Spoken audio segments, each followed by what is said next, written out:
మీ వాడు స్కూల్కి వచ్చి ఇవన్నీ అమ్ముతున్నాడు. This is my four father business running. Four ఏం కాదు సార్, నేను ఒక్కడనే.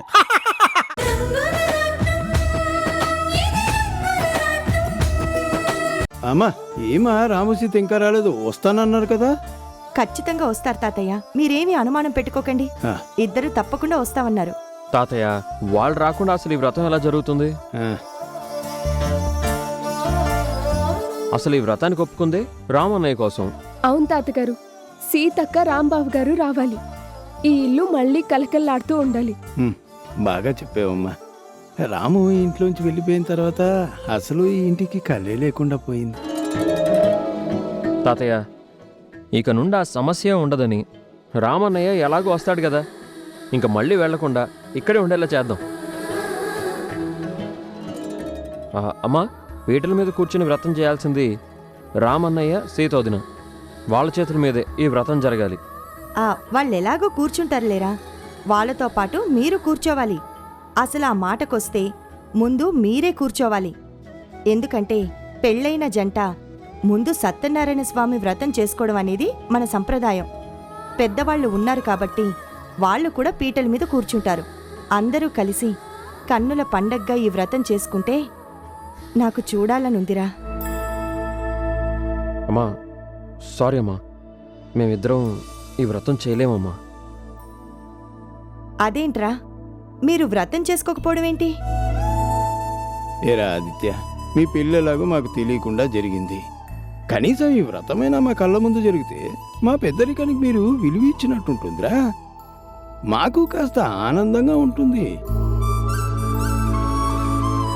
తాతయ్య అది కాదు తాతయ్య, మీకెలా చెప్పాలో నాకు అర్థం కావడం లేదు. ఇందులో చెప్పడానికి ఏముందిరా, ఇప్పటికే బాగా ఆలస్యమైంది. వెళ్ళి పీటల మీద కూర్చోండి. అమ్మా వెళ్ళమ్మా. ఇంకా ఆలోచిస్తావేంటి, వెళ్ళండి. అది మా ఇద్దరికి పెళ్లి జరగలేదమ్మా.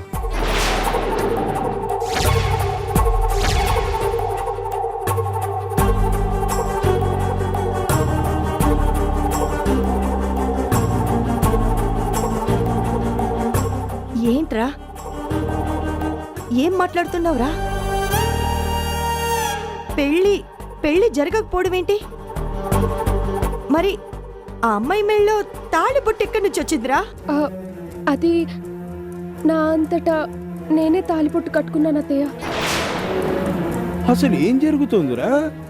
మొన్నేమో ఇద్దరు గుళ్ళో పెళ్లి చేసుకున్నా ఉన్నారు, ఇప్పుడేమో అసలు మీకు పెళ్ళే కాలేదంటున్నారు. మరి అలాంటప్పుడు ఆ అమ్మాయి తాళిబొట్టు కట్టుకొని ఎందుకు వచ్చిందిరా? తాతయ్య మీకు అర్థం అయ్యేలా చెప్తాను. అసలు మీ అందరి దీవెనలు లేకుండా, మీ అందరి సమక్షంలో కాకుండా నేను పెళ్ళేలా చేసుకుంటాను తాతయ్య.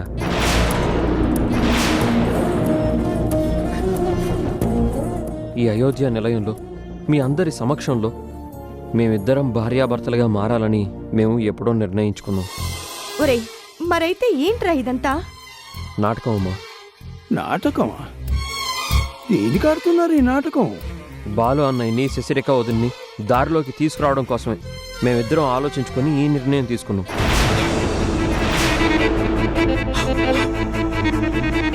తాతయ్య, ఈ ఇంట్లో మీరు ఎలాంటి పరిస్థితుల్లో బతుకుతున్నారో నాకు బాగా తెలుసు.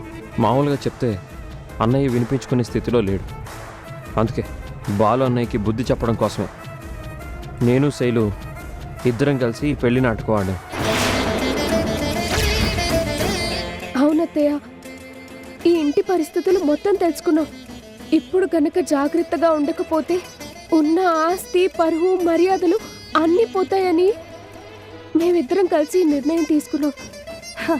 మీ అంతట మీరు నిర్ణయం తీసుకున్నారు, బానే ఉంది. కానీ దానివల్ల జరిగే పరిణామాలు ఎలా ఉంటాయో ఒక్కసారైనా ఆలోచించారా?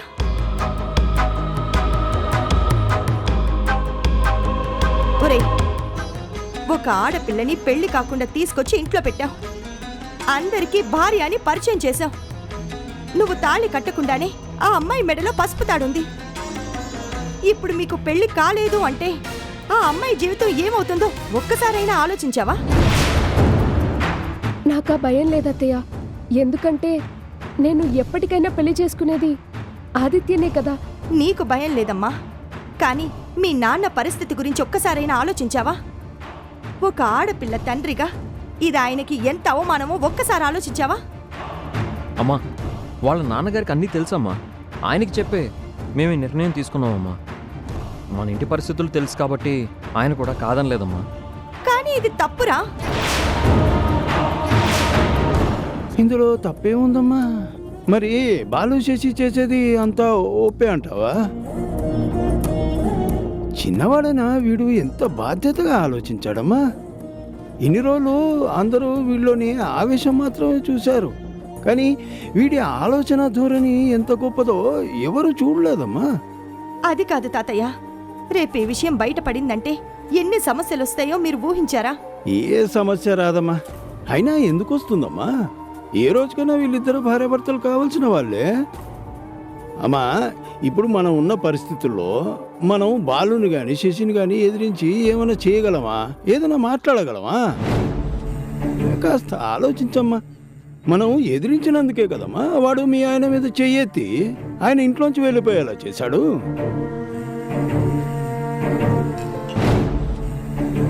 కనీసం మనకు నచ్చిన తిండి తినలేము, నచ్చిన బట్ట కట్టలేము, నచ్చిన చోటుకు వెళ్ళలేము. ప్రతిదీ ఏం చేయాలన్నా వాళ్ళ పర్మిషన్ తీసుకొని చేయాల్సి వస్తుందమ్మా. ఆఖరికి నువ్వు రాముతో మాట్లాడాలన్నా వాడు ఒప్పుకోవడం లేదు. అమ్మా, ఈ ఇంటి పరిస్థితులు ఇంకా దిగజారకముందే దీన్ని చక్కదిద్దాలని వాడేదో ప్రయత్నం చేస్తున్నాడమ్మా. దానికి సంతోషించు తల్లి. తాతయ్య, బాలు తప్పు చేస్తున్నాడు నిజమే. వాడు తప్పు చేశాడని మనం కూడా తెలిసి తప్పు చేయటం కరెక్ట్ కాదు కదా. చూడమ్మా, ఒక్కోసారి అధర్మాన్ని ఓడించడానికి ధర్మాన్ని వదిలేసి ప్రవర్తించాల్సి వస్తుంది. మాటలతో వినని వాళ్ళని దారికి తీసుకురావడానికి ఇలాంటి నాటకాలు ఆడాల్సిందే. చూడమ్మా, నేనైతే వీన్నే సమర్థిస్తానమ్మా. కానీ నిజం తెలిస్తే ఏం గొడవలు అవుతాయో అని నేను భయపడుతున్నాను. ఇంతకంటే ఇంకేం కావాలమ్మా? మనం చూడని గొడవలా, మనం పడని మాటలా? ఎన్ని మాటలు పడాలో అన్నీ పడ్డాం, ఇంకా పడ్డానికి ఏం లేదమ్మా. ఈ ఇంట్లోంచి అందరినీ ఒక్కొక్కరిగా సాగనంపుతున్నాడు. ఇక మిగిలింది నువ్వు నేను. మనల్ని కూడా వెళ్ళిపోమంటే అలాగే వెళ్ళిపోదాం, అంతే తప్ప ఇలా భయపడుతూ కూర్చుంటే సమస్యకు పరిష్కారం దొరకదమ్మా. అది అలా చెప్పు తాతయ్య. మీరిద్దరు చూస్తూ ఉండండి. మీ కళ్ళ ముందే వాళ్ళిద్దరినీ దారిలో పెట్టి మీ అందరి సమక్షంలోనే ఇదే ఇంట్లో నేను శైలు చాలా గ్రాండ్గా పెళ్లి చేసుకుంటాం. అమ్మా, నా మాట నమ్మమ్మా.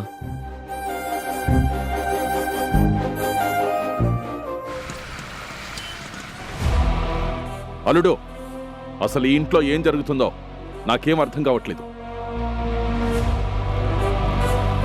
ఆదిత్య నిజంగా నీ తమ్ముడే అంటావా?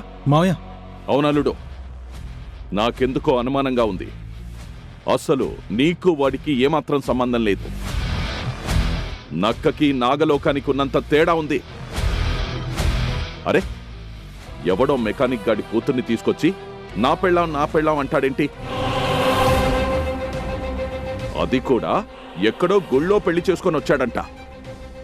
అసలు నిజంగా పెళ్లి చేసుకున్నాడో లేకపోతే అదే వీడి వెనకాల వచ్చిందో నాకైతే ఏమీ తెలియట్లేదు. మీ ఇంట్లో వాళ్ళు కూడా వాణ్ణి నిలదీయాల్సింది పోయి అలా లోపలికి ఆహ్వానించారేంటి? ఏం చేస్తాం మావయ్య? వాడు పెళ్లి చేసుకున్నాను అంటున్నాడు కదా. వాడేం చిన్నపిల్లోడు కాదు కదా. అలాంటప్పుడు నేను మాత్రం ఏమంటాను? అసలు ఆదిత్యని ఇంట్లోకి రానివ్వడమే పెద్ద తప్పు. ఆ రోజు అత్తయ్య ఏమన్నారు? నీ పర్మిషన్ లేకుండా ఎట్టి పరిస్థితుల్లోనూ ఆదిత్య ఈ ఇంటికి రావడానికి వీల్లేదు అని చెప్పారు కదా. ఇప్పుడేమో అదంతా మర్చిపోయి వాళ్ళిద్దరినీ హారతిచ్చి మరీ ఇంట్లోకి రానిచ్చారు. పైగా వ్రతానికి రాముని సీతని కూడా పిలుస్తామని ఎలా మాట్లాడుతున్నారో చూడు. అల్లుడు, నువ్వు సైలెంట్ గా ఉండడం వల్లే ఇన్ని అనర్థాలు జరుగుతున్నాయి. నోరెత్తి మాట్లాడితే తప్ప ఈ ఇంట్లో నీ మాట చెల్లదు. ఏం మాట్లాడమంటారు మావయ్య? ఏమన్నా అంటే నీకెంత హక్కుందో వాడికి కూడా అంతే హక్కు ఉంది అంటున్నారు.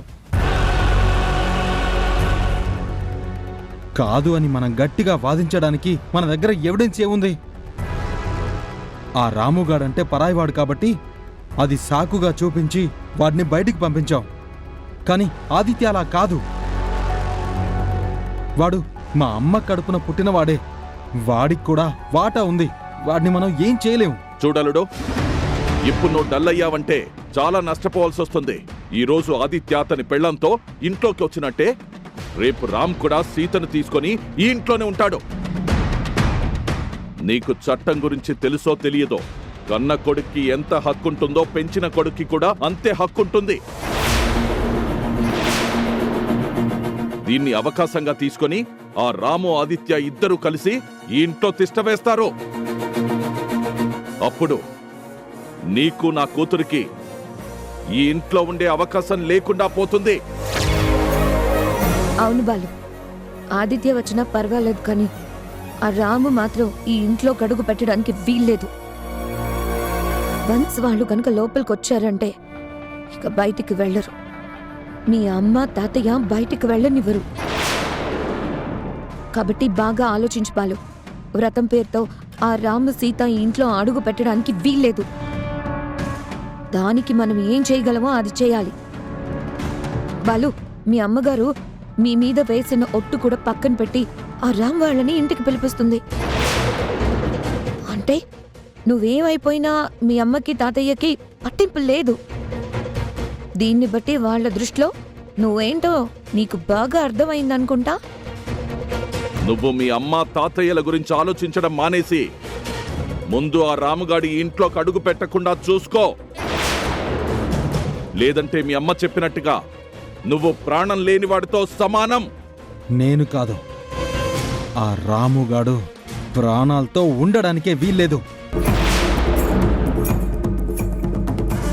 ఎట్టి పరిస్థితుల్లోనూ వాడి ఇంట్లో అడుగు పెట్టనివ్వను. నువ్వు ఎంత గొడవ చేసినా వాళ్ళొక్కసారి ఇంటి గుమ్మం ముందుకి వచ్చారు అంటే వాళ్ళని పంపించడం చాలా కష్టం అల్లుడు. ఇంటి ముందుకు వస్తే కదా కష్టం, అసలు రాకుండా చేస్తే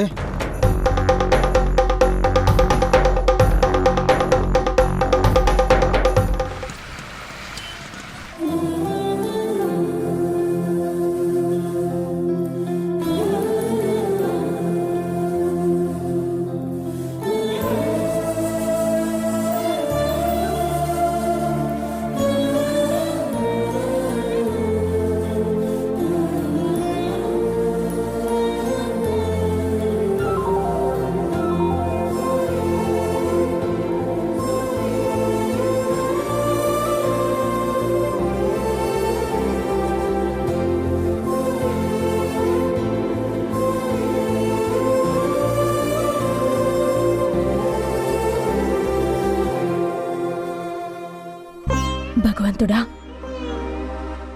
నేనిలాగే పుణ్యస్త్రీగా వెళ్ళిపోవాలనేది నువ్వు నాకిచ్చిన వరం. దాన్ని నేను సంతోషంగా స్వీకరిస్తాను. కానీ నా దిగులంతా నా భర్త గురించే. నేను వెళ్ళిపోయిన మరుక్షణం ఆయన ఏమైపోతారో అనే భయం. అందుకే ఏదో ఒక రకంగా ఆయన్ని తన వాళ్ళ దగ్గరికి చేర్చాలి. నేను లేని బాధని ఆయన తట్టుకోవాలంటే ఎలాగైనా ఆయన్ని వాళ్ళమ్మ దగ్గరికి చేర్చాలి. లేదంటే నేను పోయినా నా ఆత్మకి శాంతి ఉండదు. సీతా, వస్తున్నానండి.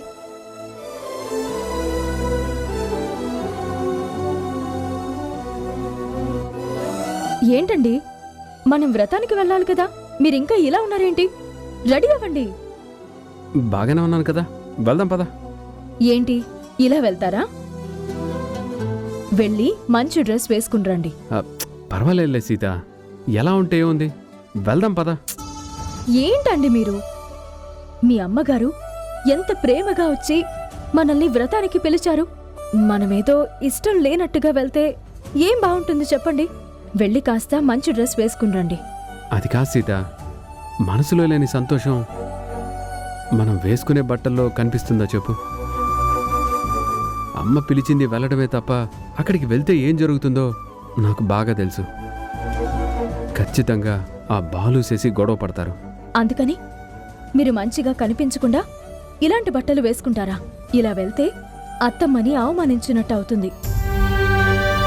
మనసులో సంతోషం లేకుండా ఏదో పిలిచారు కాబట్టి వచ్చామన్నట్టుగా ఉంటుంది.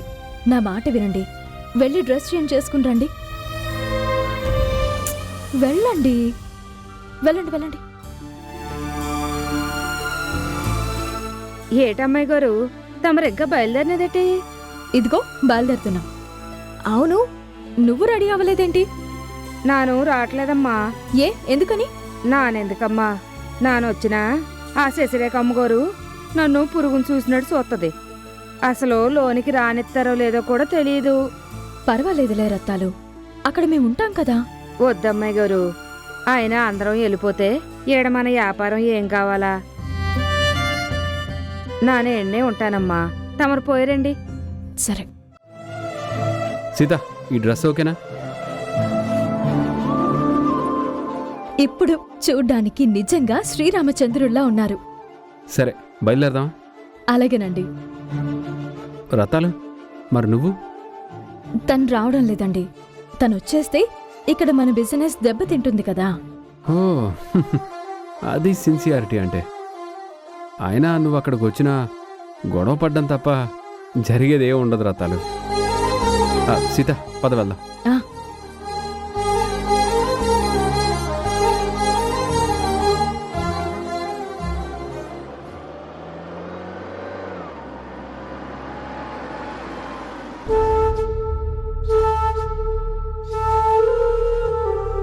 ఏమండి, మీతో కలిసి ఇలా ప్రయాణం చేస్తుంటే నాకెంత ఆనందంగా ఉందో తెలుసా? మన ఈ ప్రయాణం జీవితాంతం సాగితే ఇంకెంత బాగుంటుందో అనిపిస్తుంది. ఏంటి సీత, నువ్వేంటి కొత్తగా మాట్లాడుతున్నావు? మన ప్రయాణం జీవితాంతం కాకపోతే మధ్యలోనే ఆగిపోతుందా ఏంటి? ఏమో, మనం చెప్పలేం కదండి. చూడు సీత, నువ్వు అనవసరంగా ఇలాంటి పిచ్చి పిచ్చి డైలాగులు చెప్పి నా మైండ్ పాడు చేయకు. ఎందుకండి అంత సీరియస్ అవుతారు? మరి లేకపోతే ఇలా మాట్లాడితే నాకు బాధవేదా? అబ్బా, నేనేదో మాట వరుసకి అన్నానండి. కానీ ఇలాంటి విషయాల్లో నేను చాలా సీరియస్గా తీసుకుంటాను సీత. అందులోనూ నీకు సంబంధించిన విషయం అంటే నేను చాలా ఫీల్ అవుతాను. నేను చెప్తున్నాను కదా, నీకు నాకు 70-80 ఏళ్ళు వచ్చిన తర్వాత కూడా మన ఇద్దరం ఇలాగే కలిసి కబుర్లు చెప్పుకుంటూ కారులో ప్రయాణిద్దాం, ఓకే? ఆశకి కూడా అంత ఉండాలి. అసలు నేను ఎంతకాలం బ్రతుకుతానో నాకే తెలియదు. 70-80 ఏళ్ళు అంటున్నారు. అసలు నేను 7 నెలలే బ్రతుకుతానో, లేదా 7 వారాలే బ్రతుకుతానో, లేదా 7 రోజుల్లోనే పోతానో చెప్పలేని పరిస్థితి. మీరు నా మీద ఎన్నో ఆశలు పెట్టుకున్నారు. అవన్నీ నెరవేరువని మీకు చెప్పలేనండి.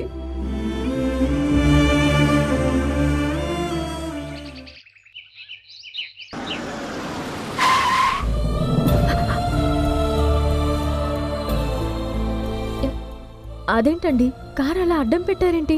అదే అర్థం కావట్లేదు సీత. చూస్తాను. వద్దండి, మీరు దిగద్దు.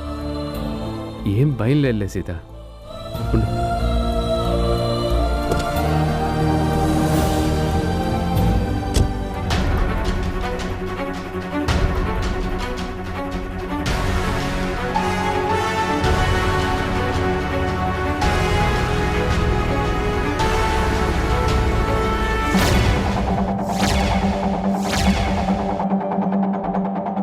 ఏంటి బాలు, ఏంటిది? వీళ్ళందరినీ ఎందుకు తీసుకొని వచ్చావు? ఎందుకా? నిన్ను వేసేయడానికి.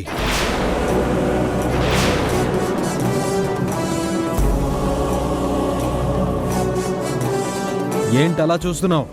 నిన్ను మళ్ళీ నా ఇంట్లోకి అడుగు పెట్టడానికి వీల్లేదని చెప్పాను కదా. అయినా సిగ్గు లేకుండా మా అమ్మని అడ్డం పెట్టుకుని మా ఇంట్లోకి రావాలని బయలుదేరారా? బాలు, నేను కేవలం వ్రతం చూడ్డానికి మాత్రమే వస్తున్నాను, అంతేకాని నాకక్కడ ఉండాలనే కోరిక లేదు. అది కూడా అమ్మ పిలిచిందనే వస్తున్నాను, అంతే తప్ప నాకు నిజంగా ఆ ఇంట్లో ఉండాలని లేదు. విన్నా వాళ్ళుడు, మంచితనానికి ప్యాంటు షర్టు వేస్తే ఇదిగో ఈ రాములాగే ఉంటాడనేలాగా ఎంత గొప్పగా నటిస్తున్నాడో చూడు. డిపి, నువ్వు అనవసరంగా బాలుని రెచ్చగొట్టకు. నేను చెప్తుంది నిజం బాలు. నాకు తిరిగి ఆ ఇంటికి రావాలని లేదు. అవునా? అయితే వెనక్కి వచ్చిన దారిలోనే వెళ్ళిపోండి. అమ్మ పిలిచాక అలా ఎలా వెనక్కి వెళ్ళిపోతాను? నేను వస్తానని అమ్మకి మాటిచ్చాను. ఇంటికొచ్చి ఆ వ్రతం చూసుకొని వెనక్కి వెళ్ళిపోతాను. నువ్వు వెళ్తానంటావు, కానీ వాళ్ళు పంపించాలి కదా. నీ డ్రామాలు ఎవరికి తెలీదు. కోట్ల రూపాయల ఆస్తులు వదులుకోలేక ఇలాంటి చీప్ డ్రామాలు ఆడుతున్న విషయం నాకు బాగా తెలుసు. ఒక్కసారి నా దెబ్బేంటో రుచి చూపిస్తాను. అప్పుడు గాని నీకు బుద్ధి రాదు.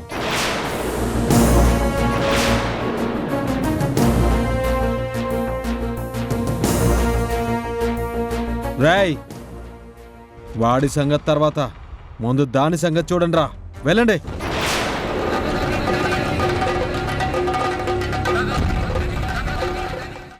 నీ కళ్ళ ముందే రాము అన్నయ్యని ఇంటికొచ్చేలా చేస్తాను. త్వరలోనే ఇంటి ముందున్న శశిరేఖ నిలయం బోర్డు తీసేసి మళ్ళీ దాని ప్లేస్లో అయోధ్య నిలయం అనే బోర్డు తగిలించబోతున్నాను. అది నువ్వు అనుకున్నంత ఈజీ కాదు. అంత కష్టం కూడా కాదులే వదినా. నువ్వు ఎంత ఈజీగా బోర్డు మార్చేసావు చెప్పు. ఏ నేను మాత్రం ఆ పని చేయలేనా? ఈటీవీ విన్ గుర్తుకొస్తున్నాయి, గుర్తుకొస్తున్నాయి, గుర్తుకొస్తున్నాయి. ఒక వింత సామాన్య లోకంలో జరిగే అద్భుతమైన నవ్వుల ప్రయాణంతో రూపొందిన అత్యంత చిన్నగా చేసిన అతి భారీ సిరీస్ మీ ఈటీవీ విన్లో విజయవంతంగా స్ట్రీమింగ్ అవుతోంది. గుర్తుకొస్తున్నాయి, గుర్తుకొస్తున్నాయి, గుర్తుకొస్తున్నాయి. ఈటీవీ విన్ యాప్ని డౌన్లోడ్ చేసి సబ్స్క్రైబ్ చేయండి.